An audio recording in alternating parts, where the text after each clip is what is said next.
In 1959, deep in the Ural Mountains, 9 experienced hikers embarked on a journey they would never return from. What followed was a tragedy so strange, so unsettling, that it continues to baffle experts to this very day. From unexplained injuries to bizarre clues, the Dyatlov Pass incident remains one of history's most haunting unsolved mysteries. Was it a deadly force of nature, a secret Soviet experiment, or something beyond our understanding? Join us as we unravel one of the most chilling and enduring mysteries in modern history.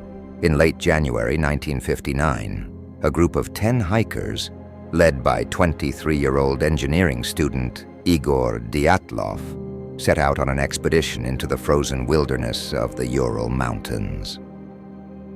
The group was made up primarily of university students from the Ural Polytechnical Institute, all of them experienced in skiing, hiking, and surviving the harshest of environments. Far from being novices, these were skilled adventurers, well prepared for the extreme conditions they would face. Their mission was to conquer Otorten Mountain, a 190-mile trek through rugged, unforgiving terrain. Classified as a Category 3 hike, it was considered one of the most challenging expeditions in the Soviet Union, demanding both physical endurance and mental toughness. The hikers set off on January 27, 1959, full of determination. But just a few days in, on February 1st, Yuri Yudin, one of their group, fell ill and was forced to turn back, unwittingly sparing himself from the grim fate that awaited his companions. The remaining 9 pressed on, unaware of the danger looming ahead. Their path led them toward the ominously named Kholat Syakhl, or Dead Mountain, a title that would soon take on a chilling significance. Dyatlov had assured their sports club they'd be back and would send a telegram by February 12th. When that day came and went with no word from the group, there was little immediate concern. Delays were common on such challenging expeditions. But days turned into weeks, and by February 20th, growing worry among the hikers' families prompted action. A search was launched, beginning with local volunteers and soon involving military and police forces. Then, on February 26th, the searchers made a chilling discovery: the group's abandoned campsite. What they found upon closer inspection would send shockwaves not just through the investigation team, but across the world, sparking questions that remain unanswered to this day. The tent was found on the desolate eastern slope of Kholat Syakhl, badly damaged. But the most chilling detail, it had been slashed open from the inside, as if the hikers had frantically tried to escape something. Stranger still, the tracks leading away from the tent showed that many had fled barefoot or barely clothed, despite the brutal temperatures of minus 30 degrees Celsius. The searchers followed the eerie trail of footprints, which led them to a haunting discovery: the bodies of Yuri Doroshenko and Georgy Krivonishenko lying near the edge of a forest about 1.5 kilometers from the tent. Dressed only in their underwear, they lay beside the remains of a small, feeble fire. Nearby, broken branches on a tree suggested that one of them had tried to climb, either to escape or to search for something in the darkness. In the days that followed, more bodies were found. Dyatlov, Zenaida Kolmogorova, and Rustem Slobodin scattered between the tent and the forest, as if desperately trying to return. Slobodin's skull was fractured, but not enough to be fatal. What had they been running from, and why? It wasn't until 2 months later, in May, that the final 4 bodies were discovered, buried under 13 feet of snow in a ravine deep within the forest. Alexander Kolovatov, Lyudmila Dubinina, Nikolai Thibault-Brignol, and Semyon Zolotaryov had suffered far more gruesome injuries than the others. Dubinina and Zolotaryov's ribs had been crushed, while Thibault-Brignol sustained a severe skull fracture. In a horrifying twist, Dubinina's body was found without a tongue, and some reports even claimed her eyes were missing. According to medical examiners, the trauma was so intense it could only be compared to the force of a car crash. Yet there were no external wounds or signs of struggle, leaving the cause of death a chilling mystery. To add another layer of intrigue, traces of radiation were found on some of the body's clothing, only deepening the enigma surrounding their fate. Since the incident, numerous theories have been proposed to explain what happened to the hikers. The most widely accepted explanation is that the hikers were caught in a sudden avalanche, or more specifically, a slab avalanche, where a large section of snow breaks off and slides as a solid mass.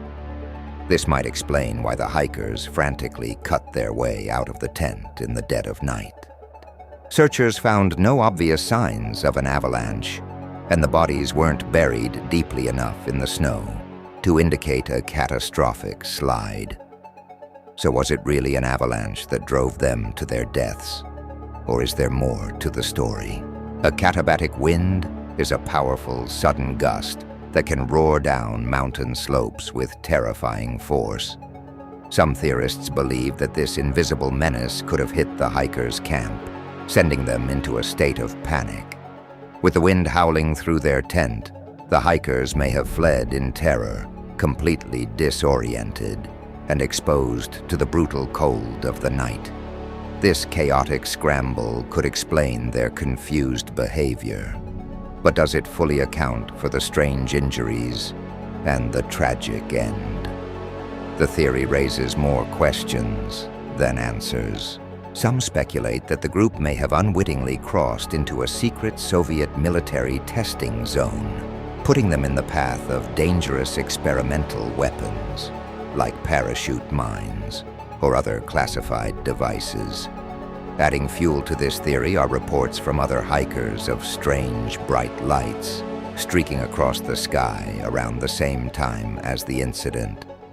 Could these have been flares, missiles, or something more sinister?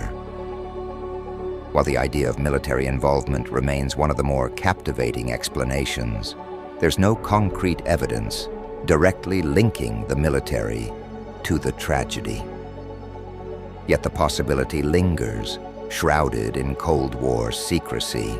The bizarre injuries, traces of radiation, and eerie reports of mysterious lights in the sky have led some to a more out-of-this-world explanation: UFOs.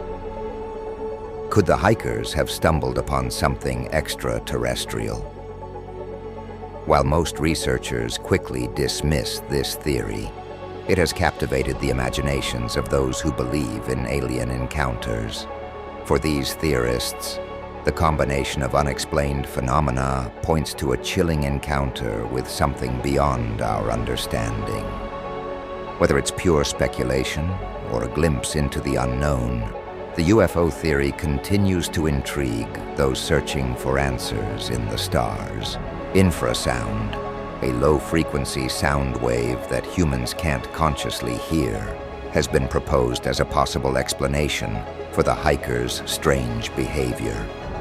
Some researchers suggest that unique wind conditions in the mountains might have generated these sound waves, which are known to induce feelings of intense dread, panic, and disorientation. Under the influence of this invisible force, the hikers may have fled their tent in a state of irrational terror, only to succumb to the brutal elements. Could an unheard, unseen power have driven the group to their mysterious deaths? While still speculative, the infrasound theory offers a chilling explanation for their seemingly senseless actions. Early on, Some speculated that the hikers may have unknowingly trespassed on sacred land belonging to the local Mansi people, leading to a violent confrontation. The theory suggests the group was attacked for this perceived violation. However, no evidence of a struggle or physical conflict was found at the site, and the Mansi were known to have a peaceful history with Russian settlers and visitors. Despite these facts, the idea of a clash over sacred territory lingered in the early stages of the investigation, but was quickly dismissed due to the lack of supporting evidence. In May 1959, the Soviet government abruptly closed the case, stating that the hikers had died due to a compelling natural force. But the lack of transparency and a clear explanation only fueled more questions, giving rise to a wave of speculation and conspiracy theories that persist to this day. Decades later, in 2020, Russian authorities revisited the case, ultimately pointing to an avalanche as the most likely cause. Yet this conclusion has left many unsatisfied. The Dyatlov Pass incident remains one of the most chilling and perplexing mysteries of the 20th century. To this day, no single theory fully explains the strange combination of injuries, inexplicable behavior, and bizarre conditions surrounding the deaths of the hikers. The mystery continues to captivate investigators, mystery enthusiasts, and conspiracy theorists alike, an enigma that refuses to be solved.